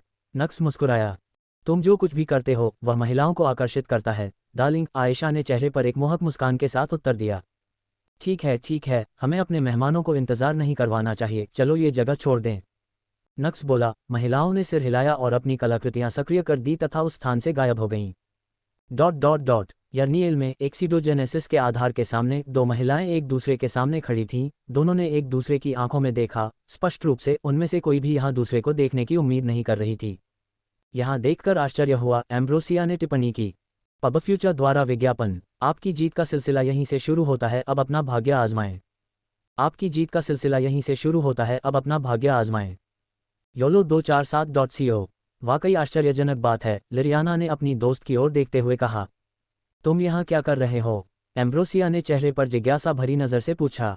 मैं भी यही पूछ सकती हूँ, लिरियाना ने अपने सामान्य भावशून्य स्वर में पूछा। देखिए, इस कबीले का नेता मेरा दामाद है। मेरे यहाँ आने के कई कारण हैं। वास्तव में मैं बिना किसी कारण के भी यहाँ आ सकता हूँ। लेकिन तुम्हारा क्या हाल है, लिरियाना? आप यहाँ पर क्या कर रहे हैं? उद्धरण चिन्ह। लिरियाना चुप हो गई। एम्ब्रोसिया अपनी दोस्त की आंखों में देखती रही और धैर्यपूर्वक उसके उत्तर की प्रतीक्षा करने लगी। मैं नक्स लिएंडर से मिलना चाहता था। मुझे नहीं पता था कि तुम दोनों इतने करीब हो। हम नहीं कर रहे हैं। किसी से पहले संपर्क करना आपके स्वभाव के विपरीत है, मुझे आश्चर्य है। एक बात है जिसके बारे में मैं उत्सुक हूँ, लिरियाना ने उत्तर दिया। उसे यह पसंद नहीं आया कि उससे किस प्रकार पूछताछ की जा रही थी, हालांकि वह जानती थी कि एम्ब्रोसिया किस प्रकार की महिला थी। ईमानदारी से कहूँ तो लिरियाना को 90% यकीन था कि एम्ब्रोसिया को उसके यहाँ आने का कारण पता था। वह सिर्फ उससे सवाल करना मज़ेदार था। यही कारण था कि लिरियाना को एम्ब्रोसिया से बातचीत करना पसंद नहीं था, भले ही वे दोनों अच्छे दोस्त थे। कल ही जब आपने शैतान जैसे किसी व्यक्ति को देखा था, तब नक्स के बारे में आपकी जिज्ञासा, मुझे कहना होगा, ये बहुत अजीब है। वास्तव में क्या आपको अभी अपनी बेटी के साथ नहीं होना चाहिए?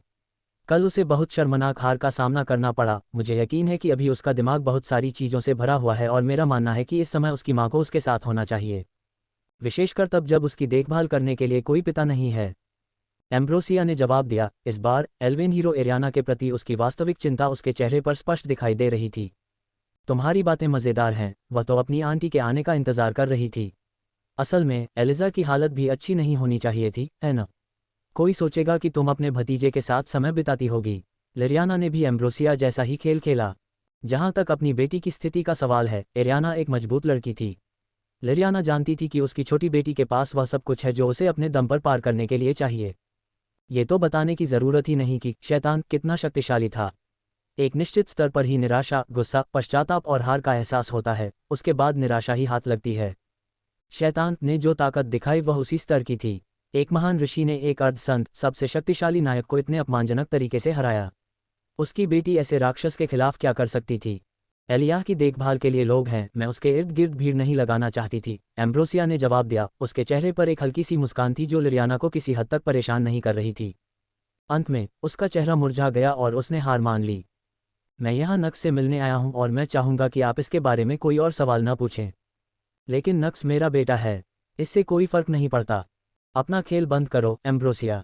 हम दोनों जानते हैं कि हम यहाँ किस लिए आए हैं, इसलिए इन बेवकूफ़ी भरे खेलों में एक दूसरे का समय बर्बाद करने के बजाय आइए हम उस लड़के से मिलें और अपने संदेह की पुष्टि करें और इस मामले को ख़त्म करें। एम्ब्रोसिया जवाब देने ही वाली थी, लेकिन इससे पहले कि वह जवाब दे पाती, उसने एक चंचल आवाज़ सुनी। ओह, मेरी सास और भाभी सास दोनों यहाँ हैं। ये काफ़ी आश्चर्य की बात है। तुम दोनों यहाँ क्यों आए हो? पब फ्यूचर द्वारा विज्ञापन। एक ही स्पिन में सब कुछ बदलने की शक्ति है। एक ही स्पिन में सब कुछ बदलने की शक्ति है। YOLO247.co। संपर्क टॉस साइट मैप दान करें मेनू दिखाओ। उपन्यास ऑनलाइन पूरा पढ़ें। उपन्यास बिन। उपन्यास सर्वोच्च हरम भगवान प्रणाली अध्याय 1041 में इसे जैसे भी देखूं आप स्पष्ट रूप से मेरे बारे में चिंतित हैं। गुणाप्रिय पाठकों, अधिक अध्यायों के अनुवाद में हमारी टीम की सहायता के लिए यहाँ दान करें। URL सर्वोच्च हरम भगवान प्रणाली। मैं इसे जैसे भी देखूं आप स्पष्ट रूप से मेरे बारे में चिंतित हैं। एड्स बाय पब फ्यूचर 1041 में इसे जैसे भी देखूं आप स्पष्ट रूप से मेरे बारे में चिंतित हैं। ख्वाक। वेडिया की छाती में एक बैंगनी काली कील घुस गई और वह खून से लथपथ हो गया। जब उसने अपनी छाती से खून से लथपथ कील को देखा तो उसकी आंखें चौंककर चौड़ी हो गईं। धीरे से उसने शैतान की ओर देखा। हालांकि शैतान ने अभी भी उसका काम पूरा नहीं किया था। मरना, छुरा घोंपना, छुरा घोंपना, छुरा घोंपना, छुरा घोंपना। 4 और स्पाइक्स वेडिया के शरीर में घुस गए, जिनमें से प्रत्येक ने उसके अंगों पर हमला किया। वेडिया ने दर्द से अपने दांत पीस लिए, तथापि वह नक्स को घूरता रहा क्योंकि उसके मुंह से खून निकल रहा था। नक्स मुस्कुराया। फिर वे स्पाइक्स जो वेदिया के 4 अंगों में घुस गए थे अपना आकार बदलने लगे। जल्द ही वे स्पाइक्स वेदिया के अंगों के चारों ओर चक्कर लगाने लगे और उसे उसी स्थिति में जकड़ लिया। वेदिया ने अपने शरीर को हिलाने और उसे बांधने वाले 4 स्पाइक्स से मुक्त होने की कोशिश की। हालांकि स्पाइक्स इतने मजबूत थे कि उनसे मुक्त होना तो दूर की बात थी, वेदिया अपने शरीर को हिला भी नहीं सका। नक्स ने बात यहीं खत्म नहीं की। वेदिया को पकड़ने वाले स्पाइक्स आगे बढ़ गए। वेडिया का शरीर हवा में तैरने लगा और जल्द ही वह जमीन से 10 मीटर ऊपर लटक गया, जो लड़ाई देखने आए हर एक व्यक्ति को साफ दिखाई दे रहा था।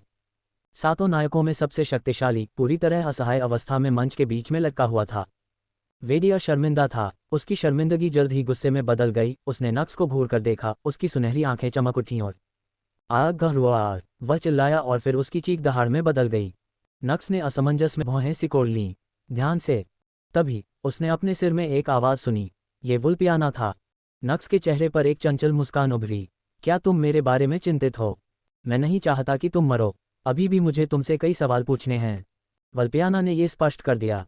रो। दूसरी ओर वेडिया की दहाड़ और तेज हो गई। फिर उसका शरीर फूलने लगा, उसके कपड़े फट गए, लाल तराजू उसके पूरे शरीर को ढकने लगे, उसकी पीठ के पीछे बड़े पंख दिखाई देने लगे और उसका पूरा शरीर बढ़ने लगा। नक्स ने पूरी घटना को शांति से देखा।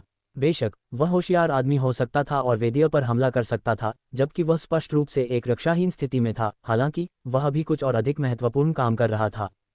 मैं इसे किसी भी तरह से देखूं आप स्पष्ट रूप से मेरे बारे में चिंतित हैं। वह वुल्पियाना के साथ छेड़खानी कर रहा था। ये स्पष्टतः उसके सामने खड़े प्रतिद्वंद्वी से लड़ने से कहीं अधिक महत्वपूर्ण था। मुझे परवाह नहीं है कि आप क्या सोचते हैं, बस इतना जान लीजिए कि वेदिया जब भी अपने ड्रैगन परिवर्तन का उपयोग करता है तो वह अक्सर अपनी ताकत पर नियंत्रण खो देता है। वह पीछे नहीं हटेगा।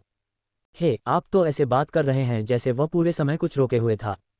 नक्स हंसा। वह नहीं था, लेकिन उसका ड्रैगन रूप अलग है। जब भी वह पूर्ण ड्रैगन में बदल जाता है तो उसकी ताकत हास्यास्पद स्तर तक बढ़ जाती है। वल्पियाना ने चेतावनी दी। ठीक है, मेरे बारे में चिंता करने और मुझे ये सब बताने के लिए तुम्हारा शुक्रिया वुल्पियाना। मैं वादा करता हूं कि जब हम दोनों भविष्य में मिलेंगे तो मैं तुम्हारी इस गलती की भरपाई करूंगा। वल्पियाना ने भौहें सिकोड़ी। तुम क्या बकवास कर रहे हो? उसने सीधे सवाल किया। क्या तुमने नहीं कहा था कि तुम मुझसे बात करना चाहते हो? क्या तुम एक दूसरे से मिले बिना ही ऐसा करने की योजना बना रहे थे? नक्स ने सवाल किया। ये वैसा ही था जैसा आपने कहा था। मैंने जिस तरह से कहा, मैंने बस इतना कहा कि जब हम भविष्य में मिलेंगे तो मैं आपसे ये वादा पूरा करूंगा। आपने ऐसा नहीं कहा। मैंने शायद यही बात नहीं कही होगी, लेकिन मैं यही कहना चाह रहा था। मुझे समझ नहीं आ रहा कि आपने ऐसी प्रतिक्रिया क्यों दी। Ads by PubFuture. मुझे लगा कि तुम किसी और बात पर बात कर रहे हो। वल्पियाना ने जवाब दिया और नक्स की मुस्कान और चौड़ी हो गई। तुमने क्या सोचा कि मैं किस बारे में बात कर रहा था वल्पियाना? क्या हम दोनों एक रोमांटिक जोड़े की तरह साथ रहेंगे? मुझे इससे भी कोई ऐतराज नहीं है। मुझे फॉक्स लड़कियां बहुत पसंद हैं, खास तौर पर तुम्हारे कान और पूंछ। मैं अब भी उन कानों को महसूस करना चाहता हूं, तुम्हें पता है। वल्पियाना का मुंह फड़क उठा, सपने देखना बंद करो। खैर, मैंने तुम्हारी पूंछ महसूस की। यह उत्पीड़न से अलग नहीं था। मैंने आपको ऐसा करने की अनुमति नहीं दी थी। ओह, अब हम सही और गलत की बात कर रहे हैं। तो फिर आपने मेरी पृष्ठभूमि की जांच क्यों नहीं की? आपको लगता है कि यह किसी भी तरह से सही था? नक्स हारने की योजना नहीं बना रहा था। उद्धरण चिन्ह डॉट डॉट डॉट उद्धरण चिन्ह। वल्पियाना चुप हो गई। हालांकि वह इसे ऐसे खत्म नहीं करना चाहती थी, इसलिए उसने कुछ सोचा और जब आपने एलिजा को हराया था तो आपको पहले से ही ऐसी ही उम्मीद करनी चाहिए थी। हर चीज़ का अपना नकारात्मक पक्ष होता है। आपको क्या लगता है कि कितने लोगों ने आपको देखने और आपके बारे में और जानने की कोशिश की होगी? ये संख्या लाखों में होगी। बस मैं उन कुछ लोगों में से एक था जो ऐसा करने में सफल रहे। वल्पियाना ने जवाब दिया और दोष नक्स पर मर दिया। लेकिन फिर भी ये शब्दों की लड़ाई थी, यहाँ तक कि वायरियाना भी नक्स के खिलाफ मुंह का इस्तेमाल करने में हार जाएगा। नक्स जैसा बेशर्म कमीना हार नहीं सकता था। तो फिर तुम्हें उम्मीद करनी चाहिए कि जब तुम पैदा हुई तो तुम्हारे साथ भी वही होगा जो मैंने किया। हर चीज़ की तरह सुंदरता के भी अपने नकारात्मक पहलू होते हैं वल्पियाना। आपको क्या लगता है कितने लोगों ने आपके जैसी खूबसूरत किसी को अपना बनाने की इच्छा की होगी? उनमें से कितने लोगों ने आपके साथ अकेले में कुछ समय बिताने, आपको गले लगाने, आपके कोमल पूंछों में अपना चेहरा छुपाने के बारे में सोचा होगा? बात बस इतनी सी थी कि मैं ही सफल हुआ और आगे भी सफल होने की योजना बना रहा हूँ। उद्धरण चिन्ह डॉट डॉट डॉट उद्धरण चिन्ह। वल्पियाना को समझ में नहीं आ रहा था कि क्या कहे। एक पल के लिए तो वह खो गई, लेकिन जब उसने नक्स को दूर से मुस्कुराते हुए देखा और वेडिया की तरफ पीट करके देखा तो उसका मुंह फिर से फड़क उठा। ये कमीना बहुत घमंडी था। बस अपनी लड़ाई पर ध्यान केंद्रित करो, बल्कि बस आत्मसमर्पण कर दो, तब लेडी वायरियाना कूदकर आपकी जान बचा लेंगी। हाँ, मेरी चिंता करना बंद करो औरत, तुम अभी तक मेरी पत्नी भी नहीं हो। बेशक, नक्स ने अभी तक शब्द पर अधिक ध्यान केंद्रित करना नहीं भूला। उद्धरण चिन्ह डॉट डॉट डॉट उद्धरण चिन्ह। वल्पियाना ने अपनी आंखें बंद कर लीं। उसने पहले से ज्यादा कुछ नहीं कहा। कितना प्यारा, नक्स ने हंसकर कहा, आप बहुत मजा कर रहे हैं। तभी नक्स ने अपने सिर में एक और आवाज सुनी। यह उसकी प्यारी योद्धा पत्नी थी। हा हा हा, क्या तुम्हें जलन हो रही है? नक्स ने हंसकर कहा, मैं ईर्ष्या क्यों करूंगा? मैं जब चाहूं तुम्हें पा सकता हूं, जबकि उसे अभी भी उन सभी चरणों से गुजरना है जहां मैं हूं। ये बताने की जरूरत नहीं कि मैं एक बेहतर महिला हूं। आपको उन लोगों से ईर्ष्या नहीं होती जो आपसे कमतर हैं। अस्टारिया ने कंधे उचका दिए। अरे अरे, अपनी होने वाली बहन से ऐसी बातें मत कहना, ठीक है? जब मैं उसकी पूंछ छू पाऊंगा तो उसका सम्मान करूंगा। काका का आप भी तो उन्हें छूना चाहते हैं ना? Ads by PubFuture. खैर, उन पूंछों में कुछ शक्तिशाली आकर्षण है। फेल्बर्टा ने सिर हिलाया। मैं सहमत हूं। नक्स इससे अधिक सहमत नहीं हो सकता। उन्हें अपनी पत्नियों का सभ्य व्यवहार भी पसंद था। उसे सोना मिल गया। लेकिन क्या आपको उस पर ध्यान नहीं देना चाहिए? वह फॉर्म मजबूत दिख रहा है। अचानक एम्बर ने सवाल किया। नक्स का चेहरा भी गंभीर हो गया। मैं देखना चाहता हूं कि ड्रैगन हीरो वास्तव में कितना शक्तिशाली है। क्या ये वास्तव में इसका परीक्षण करने का सही समय है? आप उसे तभी हरा सकते थे जब वह रूपांतरित हो रहा था। ड्रैगन फॉर्म कमजोर नहीं है नक्स। ये तो बताने की आवश्यकता ही नहीं कि वेडिया एक पूर्ण साधक है। मेलिया ने अपने विचार व्यक्त किए। हालांकि नक्स ने अपना सिर हिला दिया। मेरे पास कोई और विकल्प नहीं है। फिर उसने वायरियाना की ओर देखा जो उसे अपनी सुनहरी आंखों से देख रही थी। और अगर मैं उन तकनीकों पर अपना हाथ रखना चाहता हूं तो मुझे उसके मनोबल को तोड़ना होगा। जब वह रूपांतरण कर रहा हो तो उसे हराना काम नहीं आएगा। नक्स बोला और उसकी पत्नी के चेहरे के भाव बदल गए। तुम अभी भी उस बारे में सोच रहे हो? हम अंतिम लक्ष्य कब से बदल गया? नक्स ने सवाल किया। उद्धरण डॉट डॉट डॉट उद्धरण। उसकी पत्नियां चुप हो गईं। वेदिया कमजोर नहीं है नक्स, एस्टारिया ने टिप्पणी की। मैं भी कमजोर नहीं हूं। नक्स ने अपना शरीर फैलाया। और चिंता मत करो, अगर बुरा भी बुरा हो जाए, मैं बस कुछ 12 स्टार एबिलिटीज खरीदूंगा। मेरे पास पर्याप्त पॉइंट हैं। ड्रैगन फॉर्म हो या न हो, उसके पास कोई मौका नहीं है। नक्स बोला। फिर वह अपने सामने खड़े 15 मीटर के विशाल लाल तराजू वाले ड्रैगन की ओर मुड़ा। मैंने तुम्हें तैयारी के लिए पूरा समय दिया वेडियर। अब मुझे निराश मत करो। ये शब्द कहकर नक्स गायब हो गया। पुनः ये नक्स डार्क एमेथिस्ट और वेडिया की सुरक्षा के बीच वही लड़ाई थी। हालांकि इस बार इससे कोई फर्क नहीं पड़ा। छुरा भोंकना। विशाल ड्रैगन के सामने नक्स ने एक विशाल 1 मीटर मोटी कील बनाई। ये कील हिली और तेजी से वेडिया के मजबूत शल्कों को भेद गई। 12 स्टार क्षमता के सामने वेडिया का ड्रैगन फॉर्म बेकार था। आरुआ। वेडिया दहाड़ने लगा जब उसके मुंह से भीषण लपटें निकल रही थीं। वह उस स्पाइक को पिघलाना चाहता था जो उसके शरीर में घुस गई थी। हालांकि नक्स को इसकी कोई परवाह नहीं थी। छुरा घोंपना, छुरा घोंपना, छुरा घोंपना। अधिक से अधिक स्पाइक्स वेडिया के शरीर में घुस गए। रोरोआ।